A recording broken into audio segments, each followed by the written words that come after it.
me 10 more seconds.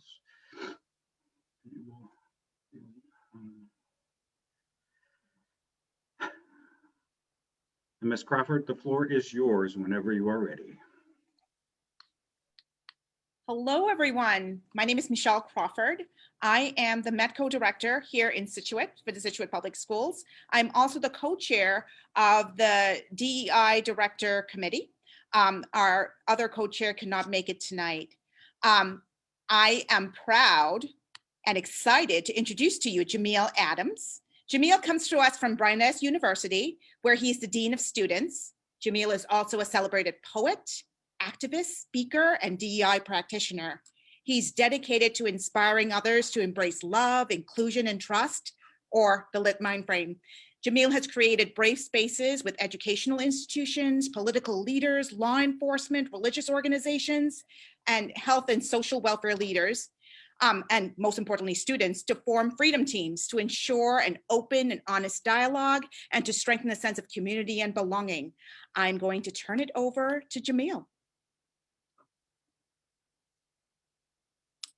I'm unmuted. Thank you. I'm pretty sure that you're on mute is going to end up on a t-shirt somewhere at some point, resulting from all of these digital spaces. Thank you, thank you, thank you, thank you for the introduction. Thank you for everyone being present this evening. There's no other way to show appreciation and to also demonstrate the importance of this moment and this position than the outpouring of folks from the community that are present this evening. I appreciate you all.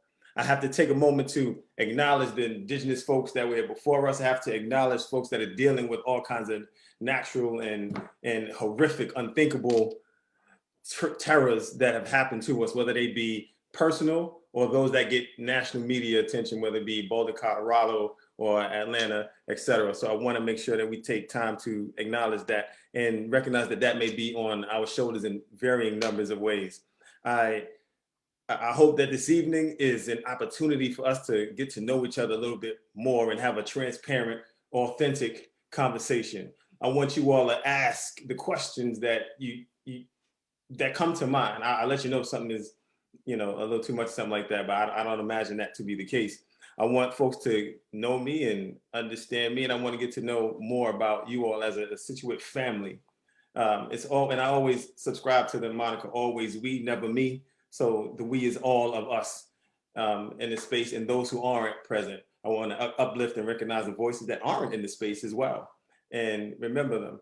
And so to that, it's just a lot of excitement and energy, and this is a pleasure and a privilege for me to be in the shared space with folks. I'm not sure how long I should go, but I'll tell you a little bit about myself. Is that okay? Is that good? A little bit more about myself. What you might not know is that I hail from New York City, so I'm a transplant. Hopefully folks don't hold that against me. And if you do hold against me, know that I'm a Jets fan. So, but I have an interesting relationship with football because I still feel a way about it as a sport. But a little bit further, I am proudly the product of a single parent home, and proudly I celebrated my mother in May and in June. She was everything, and it was everything for me in raising me. So if anyone that subscribes to that, I have nothing but love and appreciation for the work and the endurance that it takes to be a single parent. I also acknowledge all the parents and the loved ones and the family that are in the space, and family isn't always defined by bloodline, but by those who show us love and that we give love to.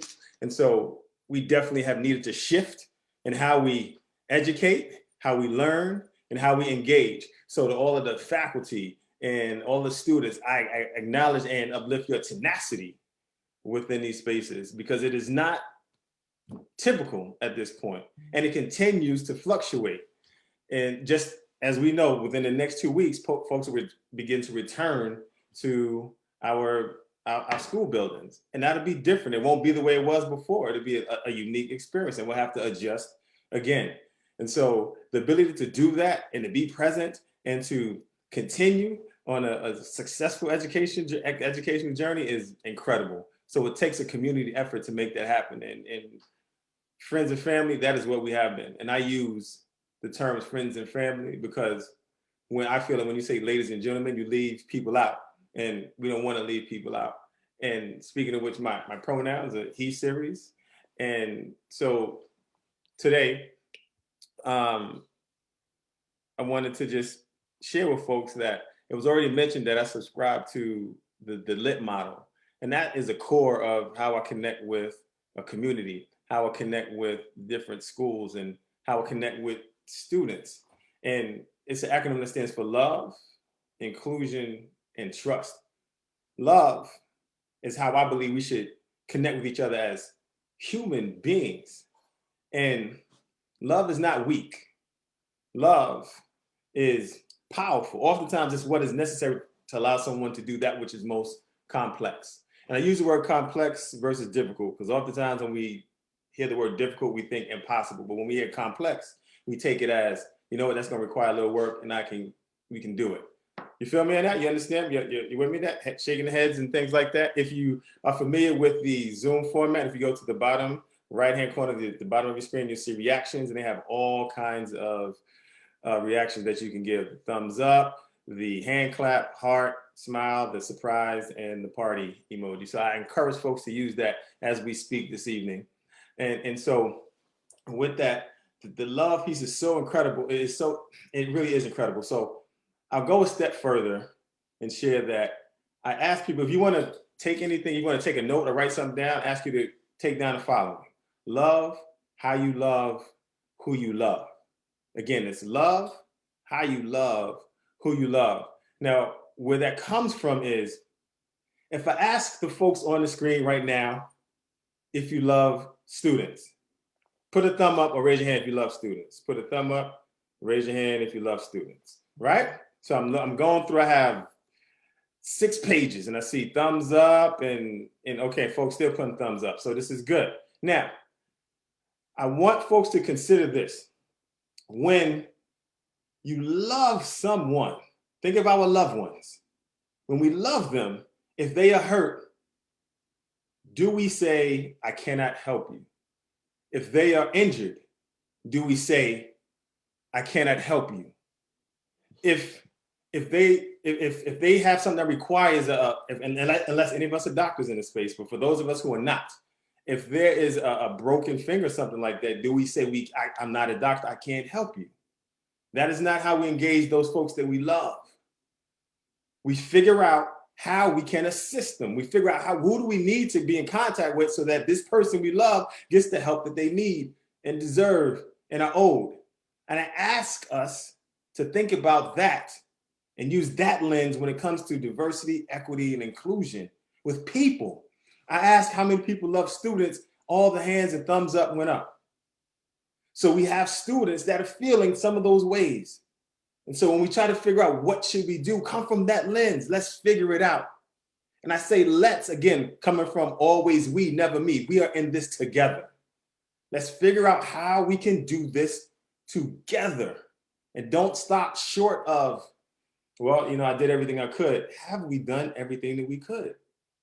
Have we tapped into all of our resources? Have you explored doing something different? Have we done that? And so I ask us to come from that place. And that's the L. Again, love how you love who you love. And then inclusion. Again, it's participatory, but only one more time, I think. If you've ever been left out of something that you wanted to be a part of, raise your hand or put a thumb up or something like that, right? And so the inclusion piece represents remembering everyone, the synergy and the symmetry that can keep us together, the seam that can keep us together, right? And so if we know how it feels to be left out of something that we wanted to be a part of, how dare we leave people out? Let's remember people. Let's remember others. Let's try to see the me in the we. That we that I was talking about, always we, never me. See the me in the we. See ourselves reflected in other people. And then the T, trust. Now, trust, no matter what happens, is critical to these efforts. Absolutely unequivocal that it is critical. Because if all the folks on the screen trust in this work, trust in the efforts, trust in the direction, trust in the risk that may be assumed in some ways, trust in the process, it is priceless. To have the students trust is tantamount to so much. Because when the students don't trust, it's problematic. And I know that when I had an opportunity to connect with the students during my interview, it was so incredible. The courage that the students displayed was nothing short of admiration and remarkable. And they did it with staff and faculty around them. So I applaud them. They represented the rest of their peers incredibly well. But that I also took that as not just only coverage, because again, we tried to create a brave space in a short period of time because they're just meeting me, but it was demonstrative of the level of trust they had in the space and with the people that were there. And so that is critical. So friends and family, love, inclusion, and trust is not just rhetoric. It's a way. It's an understanding. And so when we have that, it lays a foundation that we can all subscribe to, regardless of your ideology. Regardless of your ideology, it opens up the possibility for us to bring folks into a conversation. And I say conversation, not confrontation. When you invite folks into a conversation, it's a very different feeling and outcome than a confrontation. We know where the confrontation is going to end up. We know the outcome there. Conversation, at the end of it, at the very least, hopefully there's understanding and things to think about, to either continue the conversation later on or pause or decide not to. But either way, there's been some greater understanding that has been absorbed in the situation. So I add that also, I take that and add into our conversation the concept of always embracing the current events of our world.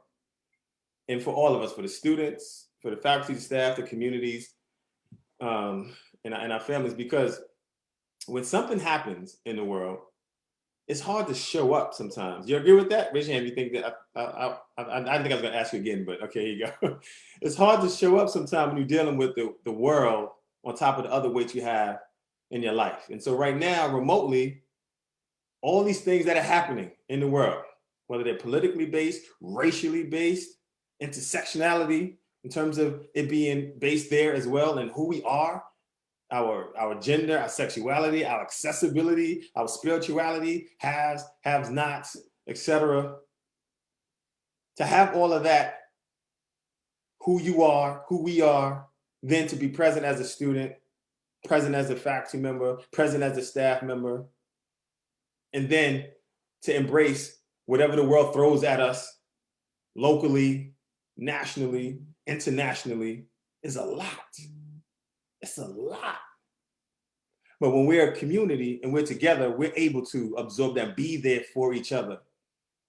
We're able to make sure that we check in on each other. We make sure that love, inclusion is present so that the trust is great, that people know that, you know what, this family, the Scituate family, is with me. And I appreciate having them with me.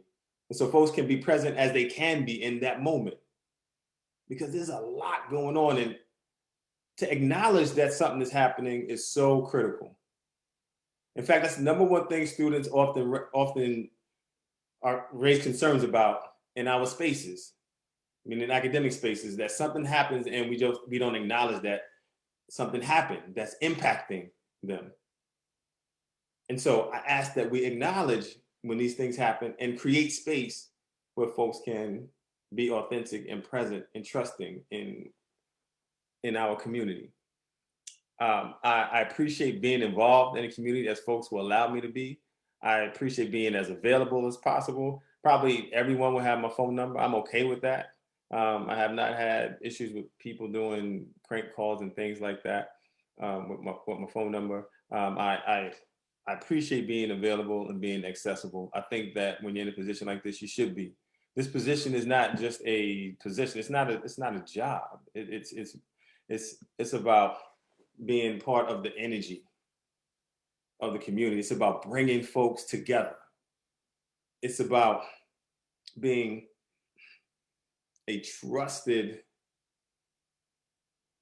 contemporary to all parts of the community. And I can only have that in connecting with people. People should know that I'm there for everyone. It should not be seen as biased. It should not be seen as leaning one way or the other. It should be absorbed that Jamele, Mr. Adams, the bearded dude, is someone that I can trust in and connect with. And that I will want nothing less than that from everybody in the communities, our families, and my colleagues that will be the staff and administrative folks, So it's just important. And for this work, it's important for how we communicate what we're doing. You feel me on that? You there? You still there? Okay, just checking. Because I know the other thing with Zoom spaces is that Zoom fatigue is real. And I imagine you all are here after being on Zoom for a while today, many of us. And so I want to just respect that and acknowledge that. I think it's important to be able to de-escalate intense situations and figure out how to do that. And a lot of times it's about being vulnerable and taking that first step so that other folks can be vulnerable. I believe that there are any number of new ways that we can connect with the DEI efforts, whether that be an advisory group, new student orgs and clubs, new opportunities within the community, different co-sponsorships, and just, again, working together. It's always we, never me. And so I'll take a pause for a moment right there. I mean, there's so much more. And I have to admit, I'm very excited, again, to be in the space with you all and to see the energy that's emanating through the screen. I appreciate that we are not allowing the digital space to prevent us from having a shared energy, from having a shared sense of community. And so let's continue to build on that. I appreciate you all for participating, raising your hands, putting a thumbs up and things like that, because you absolutely did not have to. Thank you. Thank you, thank you, thank you. I can go on, but if there are questions, let's connect on some of those.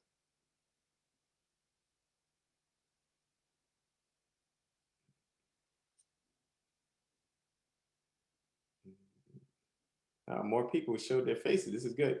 Thank you for doing that. Are there any folks that have questions? So we have a few questions that people submitted through a Google survey ahead of time. The first question, excuse me, I'm lowballing you here. What drew you to apply for this position? Why do you want to work in Scituate? I mean, there's absolutely no time like right now to be involved in these efforts in most of our lifetime. For some of us, maybe it's second go round at this kind of work. But I appreciate right now having the opportunity to engage in this work with colleagues and with young folks. There's no point in history that doesn't include the genius, the strength, and the majesty of young folks. And so we have the opportunity to engage and nurture our young folks. This year alone that our young folks have navigated puts them in such a place of being able to maneuver within complicated circumstances that we have an unprecedented level of expertise, I think, with our young folks in this way. How our faculty have had to assist them in maneuvering in these ways. We have made, in some cases, what many thought impossible possible.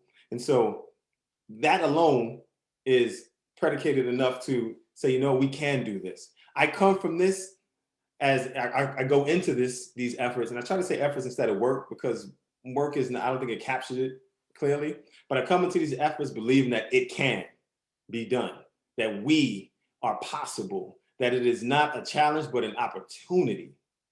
And the opportunity has been so present right now.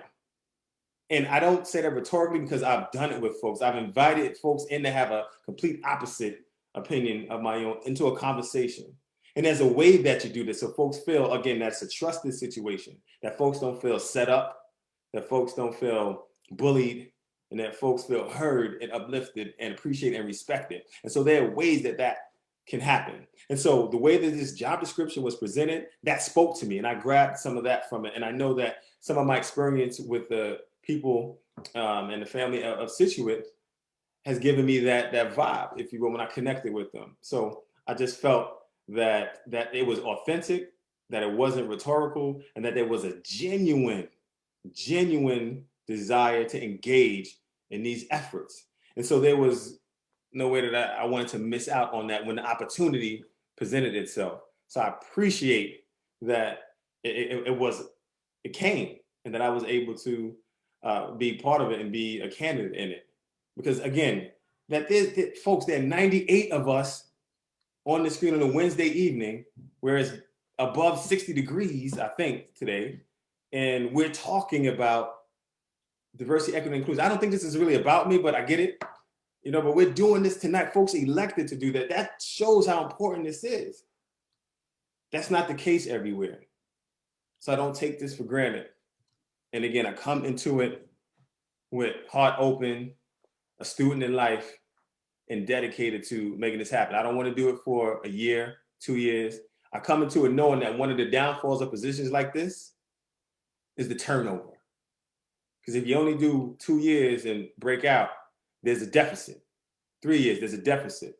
You need at least 5 years. 4 is okay, but 5 years to have it sustainable. Now, it doesn't take 5 years to have impact, but to have sustainability in the efforts that'll be done. Usually that's what it takes, but in my heart and my mind is to go a lot further. I don't have aspirations to be the superintendent or the assistant superintendent. I don't, that's not my lane. I don't have any of that. I'm where I'm at right now is where I want to be intentionally, and in Situate with the folks that are on the screen and the folks that aren't on the screen that are part of the Situate family. Absolutely is where I want to share that love and that light. But I can go on, but I'll pause there because it's genuine, folks. I'm an open book. I'll let folks know this. When it comes to our children, I have the spectrum in my own household. I have a 2-year-old, a 5-year-old, and a 16-year-old. My son he's 24 and out in North Carolina, so he's doing his thing and all of that. He's a Marine, done his time, and he's doing college now. And so there's that keeps me sharp and up to speed with what's going on. A lot of comedy in our family as well too, with those that age group. So yeah, I can like I said, I'll pause there, but I want to share a little bit more. Okay. We have another question. What would be your first steps to work with, educate, and support staff, students, and the community? All right. So one thing that I wanted to speak on is the word educate. When I don't know that I don't come into it saying I'm going to educate you. I don't come at it like that because it just feels hierarchical in that situation. But we'll take this journey together, and we'll do these efforts together. And so the one thing that will not be is in the office. I tell you, that will not be locked behind some closed door and wanting folks to come to me. I will go out to where folks are. I want to be present. I want to be collegial. I want to be trusted. I want to be invited in spaces that I may not have known about, but folks think, it'd be good for you to be present, be there. So for staff, again, want to be present and come out of the office. For our students, I want to be accessible. I want to make sure that I'm familiar to folks, that they don't just see me as, again, this person with the beard is an interesting thing. There's a point where I won't have this. I grow it every year and cut it off every year. So At some point, I imagine you'll see that. And then in the community, you just have to be in. You can't claim community if you're not in the community. And then I'm talking about being involved in the community. So there are a number of groups that I've learned about in Situate that I would love to connect with. And then there's some new ones that we may create together. Whether, like I said, I mentioned an advisor group at some point.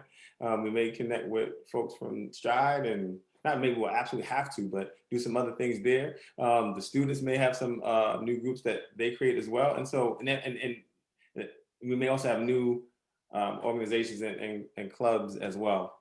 And so to connect with the communities, to connect to brand new opportunities. I imagine there'll be times where we'll call the community together, and whether that be in person or in a digital space, and we'll have some conversations. And the conversations don't always have to be intense. They don't always have to be, solemn. These conversations can be had in ways that are filled with just joy in that opportunity, and emotional appreciation in many different ways.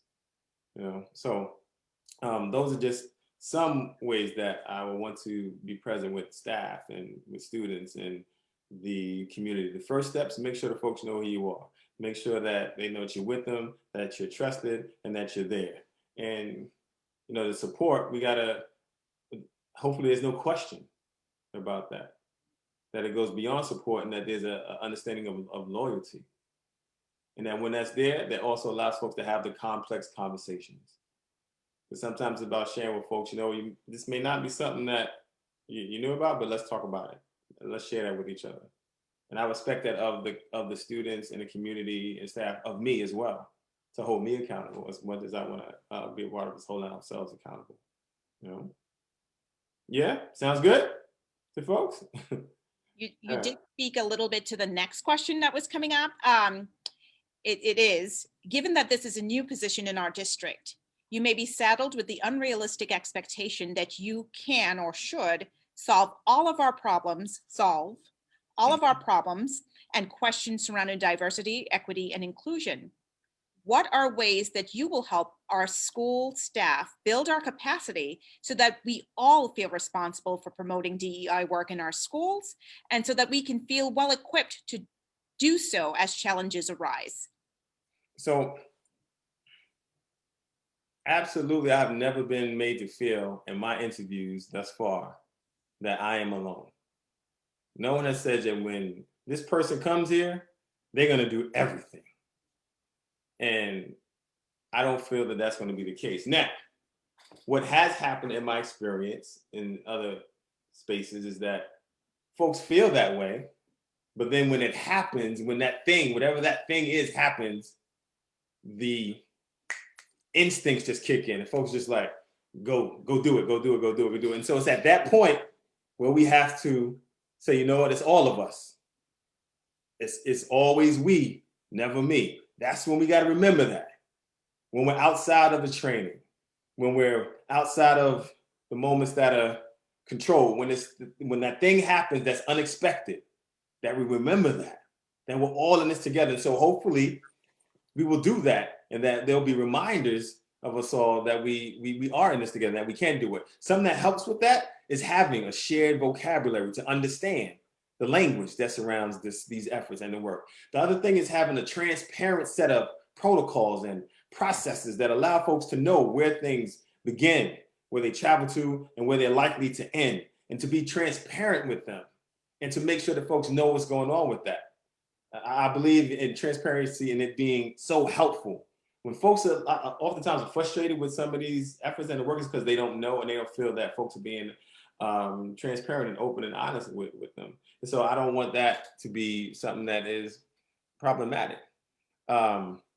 The other piece is remembering the love, inclusion, and trust piece. Coming from that, remembering that is a core piece that can be so helpful as we do this work. The other thing is, remember, friends and family, this work evolves. 10 years ago, 15 years ago, GLBTQIA did not have the I and the A as part of it. Before that, sexuality wasn't part of the conversation. Before that, diversity was just so one-dimensional. So there's an evolution that takes place, and we have to evolve and continue to educate ourselves on it, myself included. We all will take this journey and continue to evolve. We have to. Our students demand it because they come to us as part of the evolution. We can't ignore that. And our faculty require it because you all come into the space with new information, evolved information. And so we have to evolve with it. So we're in this together. Always we, never me.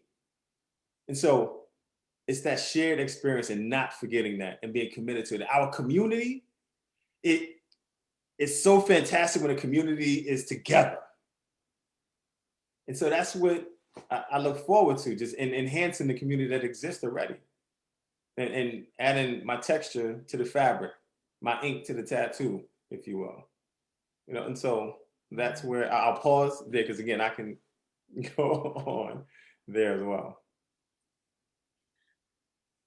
Our next question is coming from the elementary setting.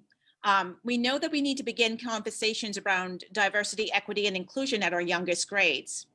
How would you support primary teachers to have these conversations with young children in a developmentally appropriate way? Okay, so this one, I'll try to come.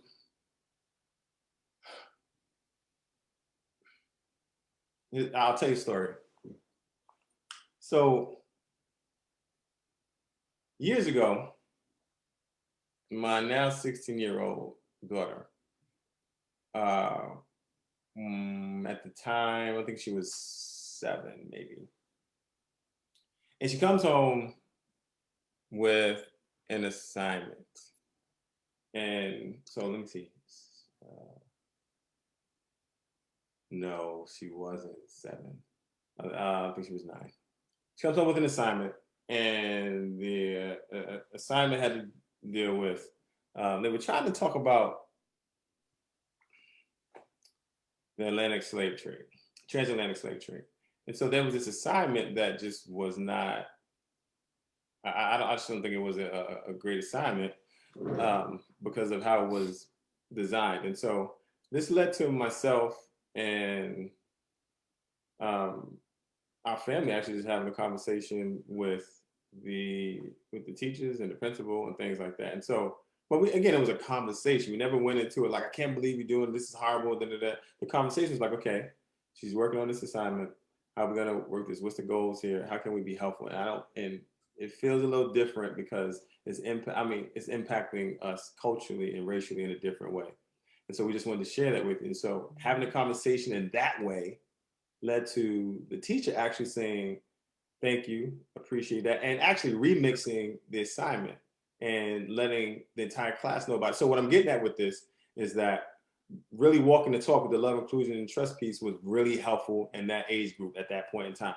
Now, taking it specifically a little bit further now is that I've shared with folks that I'm a Wu-Tang Clan fan. And so anyone that's a rap aficionado at all, you probably heard of the Wu-Tang. And it had this song called Cream. And so I've actually trying to flip that a little bit. And so when it comes specifically to curriculums and with this age group, the C stands for the curriculum, the R stands for reviewing that curriculum, the E stands for the environment, the A is for the assessment of that curriculum and the environment, and then the M is for mattering. So we want that to be the case for our spaces with not only just the young folks, but for this, I'll apply it here. So that what are we teaching what's the curriculum that we're using with our young folks? How are we using it? Who's present? Who's not present? And when we figure out what we're teaching, how are we teaching it? How are we engaging in the conversation? Do we know it well enough to maybe add some more onto it? Then do we review it? How often do we review it? Our environments, what does it feel like when you walk into the classroom? What does it feel like when you walk into the building, into the space? When you, space meaning digital as well, because now you know, in the digital world, it matters what's in the background. It matters what's not in the background. So what is that? Does it invite folks in? Does it make folks feel like they shouldn't be there? And so, and then we assess all of that. What has worked, what hasn't worked, and what do we need to review in terms of either renegotiate what it is or recreate or reimagine what it can be. And then mattering, students matter. And you let folks know that by knowing our students. And so, and that's how I would say for that piece. I mean, it was those kind of efforts that led to a number of different places, elementary schools having either a cultural club or multicultural club, a writing outlets. The other thing is that young folks oftentimes have experiences that, well, many of the folks who are faculty know this, but they have these experiences and these perspectives on life that are so priceless. And if we can give them an outlet to share some of that, it's incredible what not only we can teach them, but what we can learn from them in some of these cases, you know. So I share that with folks. Okay? The next question is about neurodiverse learners and a feeling of inclusion. What have you found that not just includes these students, but helps them to share their strengths versus being known as their weaknesses in a school setting? How will you work with SPS staff and students to increase empathy and understanding in our community so that we could create stronger connections between all stakeholders and make SPS a welcoming, safe space for students who feel most vulnerable? So the first thing I would say is that not to other those students, not to other the SPS perspective, because oftentimes that is what happens. Folks like, oh, you know, I forgot. Don't forget. Always be present. Always remember. This is the inclusion piece: love, inclusion, and trust. What voices are present, what voices are not present. And this is where trust is so critical. If those students trust us, and I'm speaking this in everyone, if the students trust us, there's no limits to the honesty and the transparency of which they will share how we can have impact on the environment, what we may be missing or not missing, and what we're doing. Because I also don't believe students should shoulder the burden of the work that we're doing. But there's definitely some leadership opportunities that they can take advantage of. But specifically, when it comes to SPS, we have to be very, very intentional. I know that folks in these positions, in the SPS positions, fight all the time to represent the students, to remember the legal piece there, to remind folks that there's a law that folks have to follow. And so I would love us to be in a place where we don't have to do that. And so that folks are like, all right, folks get it, we're locked in, and it's a matter of how can we now lead? How can we lead the way in how this exists in an exemplary fashion for others to follow? How do we get in that space? And so again, going back to, I don't know if it was the first question or second, but when folks ask about how do you connect with staff, well, being present and the folks being familiar with who I am and being there. And if there's something, we're in this together. This journey is a shared journey.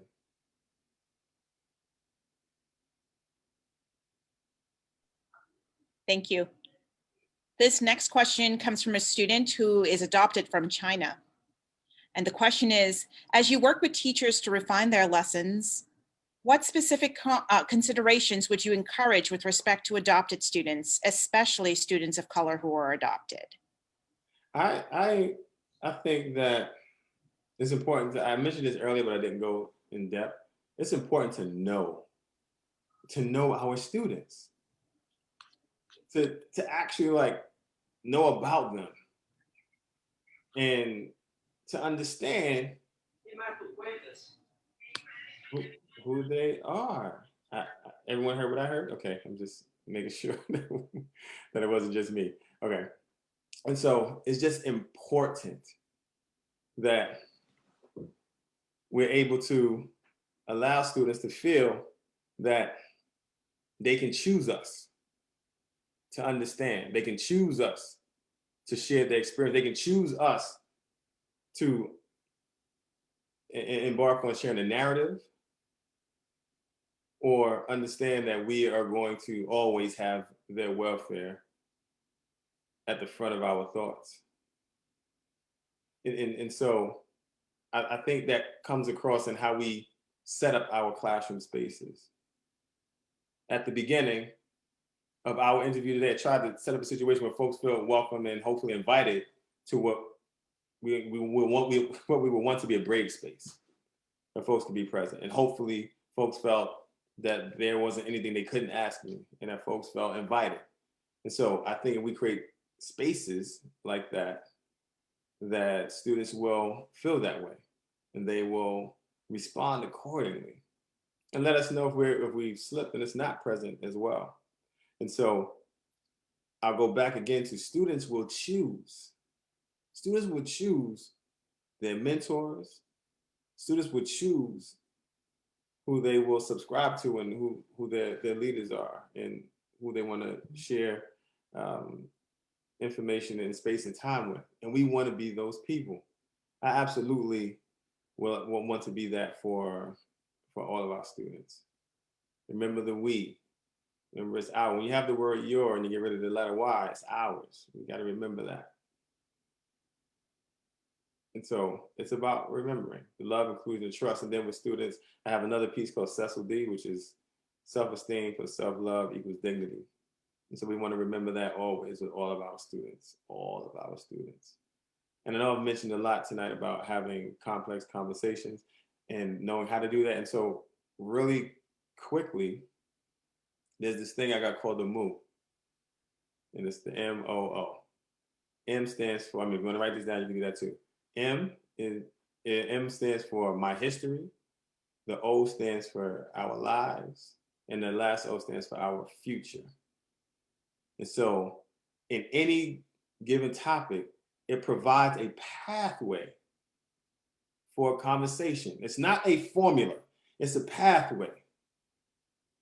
It may take a week, it may take 5 minutes, it may take who knows how long, but it provides a pathway. There is such an incredible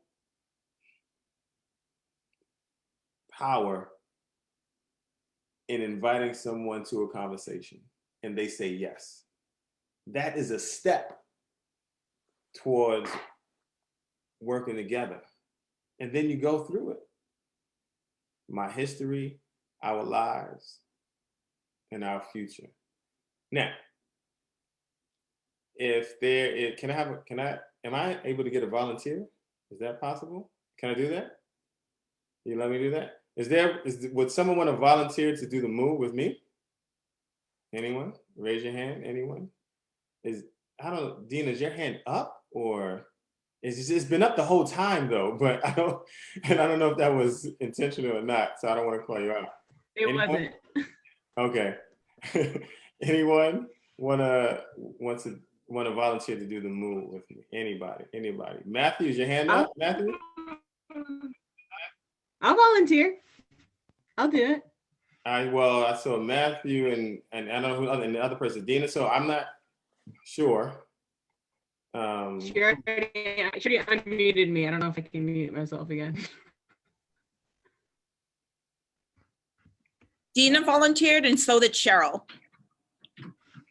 Oh, okay.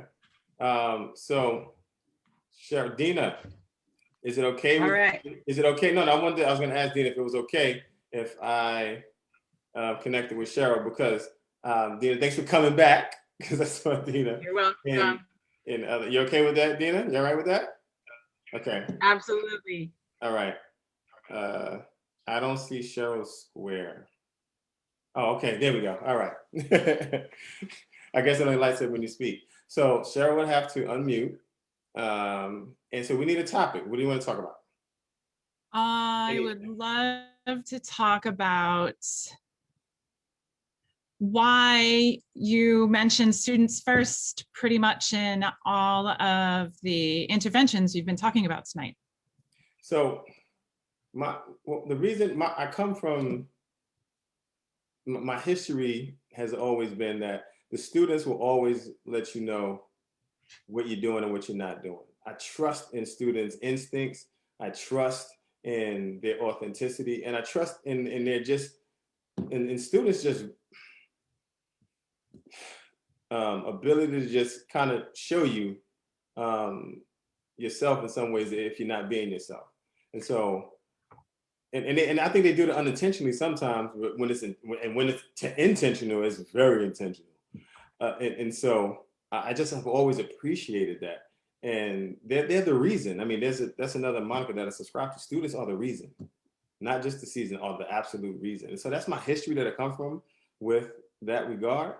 And so I wonder for yourself, what's your experience with students? And I don't know if you would even consider doing the same thing when you speak about students.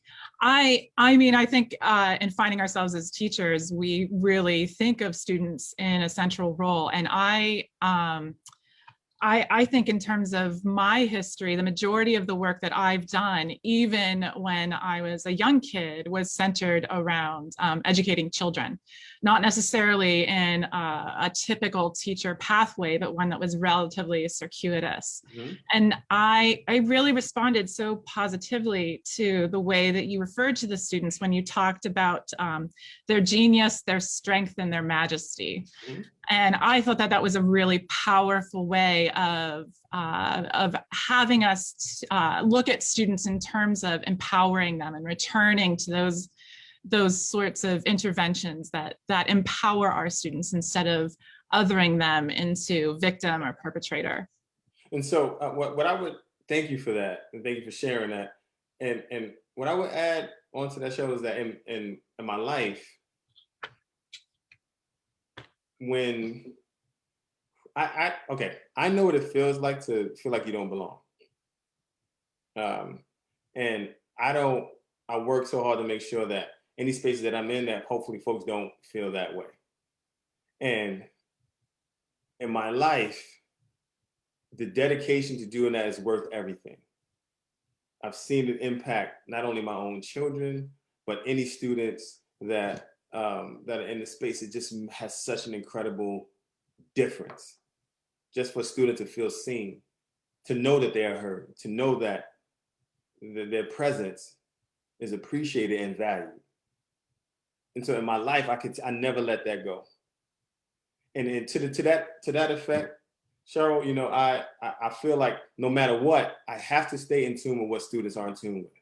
As long as I'm doing this work with students, I need to know what they're listening to. Even if I don't like it, I still need to be aware what they're reading, what movies folks are watching, what language, you know, folks are using, because it's all important, you know. And so that's how it impacts my life. So how does what you said before play out in your life?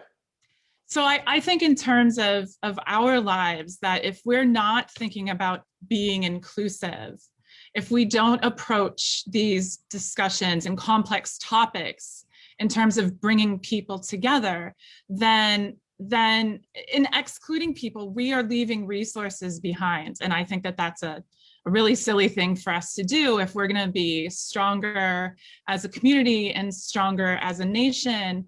Then we can't leave these incredibly valuable resources behind.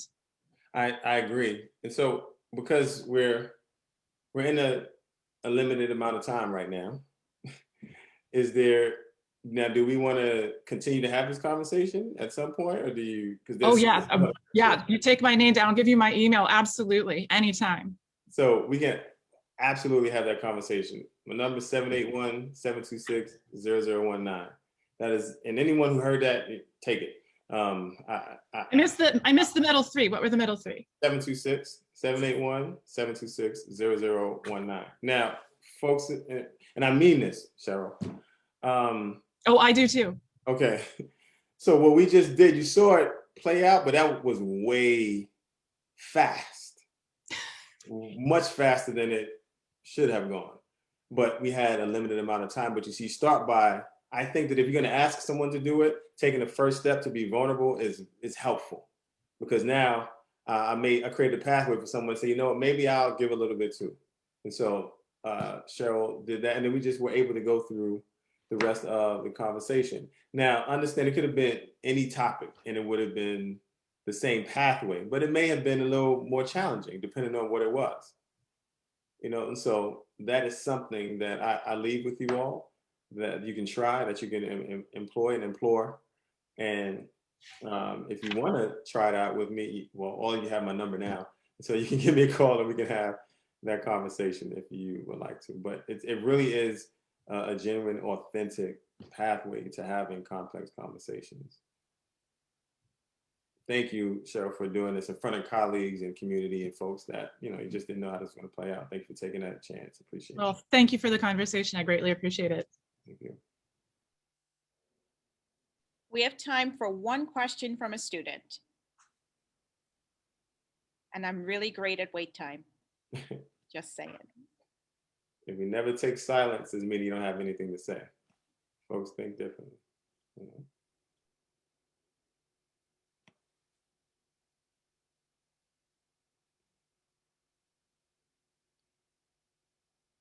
I'm going to check to see who's, oh, Arlise. Hi, darling. Hi, my question is, how do you plan on forming connections with students and just trying to make sure that students feel comfortable enough with you, especially being a new person? I know it will probably be a hard task for you, and trying to connect with students across all boards. Mm-hmm. Thank you for your question. So I know that the most important piece is not to force yourself on people. I think students need to get a vibe from me in terms of, okay, what does this dude like? I mean, you're gonna size me up, so to speak. How am I walking the halls? How am I coming into the building? How am I saying hello to folks? Who am I saying hello to? Who am I connecting with? Am I coming in as a member of the community? Am I coming in as someone that is looking for something? You know what I mean? And so I would like to introduce myself to folks and allow folks to ask me questions. I can have open, I don't know if it's office hours or if it's the digital space, time where people can just ask questions. We can talk about a number of ways that this has happened before is music. Music, I think, is such a connector and a community builder. And oftentimes conversations spark around music. I've done so with the game of chess and just invited folks to play chess. And these are like early morning. Like I want to know what the school is like before class, during class, and after. And those will provide opportunities where students at their leisure can feel opportunity to be comfortable. I want to be present at different sporting events. I want to be present at all kinds of student events. I want to be a resource, for students and having questions or when they're doing projects. There's so many times that I've been fortunate to be either a contributing resource or the source of some research or something like that. And so I hope that can be there. But all that comes from trust, and I just want that to always be the case. I will share about myself so that folks may hopefully say, you know what, I may have an interest in that, and then that causes them to maybe ask a question. I will absolutely say hello to people when I walk past. I won't do the thing where I don't know you, so I don't say hello. I mean, I say hello to everybody, and I want students to know that I'm there for everybody. Let's see. I would love to create opportunities where we can do things together. I mean, food sometimes is a way to do that, but we'll see how things evolve when we, as we reopen our spaces. But critical, absolutely critical for me is the trust of the students and creating an opportunity for students to question me, for students to ask me whatever they want to ask. I mean, that's another kind of interview that happens in this from the students that weren't able to be in this space for whatever reason. And I welcome that. I want that. I don't want students to ever feel shunned or sent away. I always make time for students, so that's what it is. Students will absolutely know what I'm about. And I think that'll just be helpful. Hopefully hearing me today, they're telling their people, all right, well, this cat with beard, Jamele. It's important to know students' names and to get the names right. I said this during the interview. some of the most disrespectful things you could do is either mispronounce someone's name more than twice. But a name like Jamele, my name gets destroyed on a regular. First time, it's like, okay, I get it. Second time, like, all right. Third time, I feel a way about that, especially if I'm letting you know how it is. And the other piece is when you pronouncing people. So let's not do that. Meet people, know people, get to know folks. So names are so critical and important. And most of us, I don't know if people have the same journey with their name as I may have, but my name means something. I learned that it comes from a particular language, and it was given to me for a particular reason. And I grew into my name. I didn't like it at first because it wasn't easy to pronounce. I got tired of correcting people, but then I grew into it, and what it's become to represent for me and who I am. And I imagine I take that mindset with every student's name. So that's just, it's important. Is that helpful? I was gonna say, Arlise, is that helpful? Release. Okay. We have one more question from an elementary student. Okay. Nessa, take it away.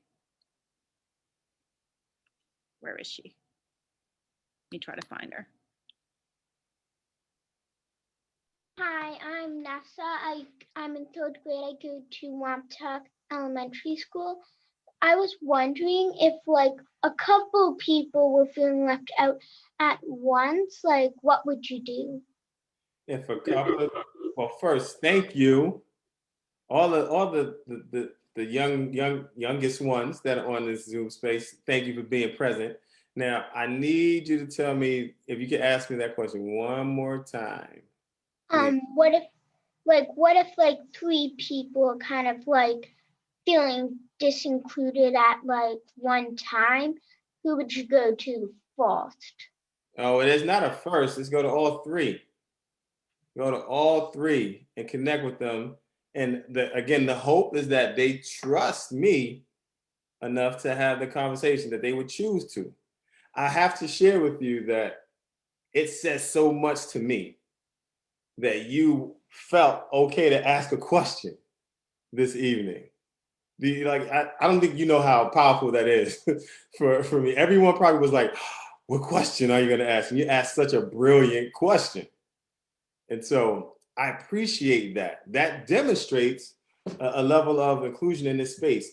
But absolutely, there's not a choose one first. It's choose all. And we're in it together. Everybody has to have that support. Everyone has to have that feeling of love. And the thing I spoke about earlier, the lit piece, love, inclusion, and trust. But all three, not one first and the other second. There's no level to that. Everybody, all three at the same time. Okay? All right. Thank you. Thank you. Thank you. Thank you. And I don't think you understood how powerful that question was. Well, you know, now I'm going to take that back. You do understand how powerful that question was. There are so many different things you include that can be included in that question. And so it's such a important question. Thank you. Thank you for that. So I didn't realize that Arlise couldn't unmute herself. So I am going to ask her to unmute in case she didn't get to finish the question before, and then we're going to wrap up.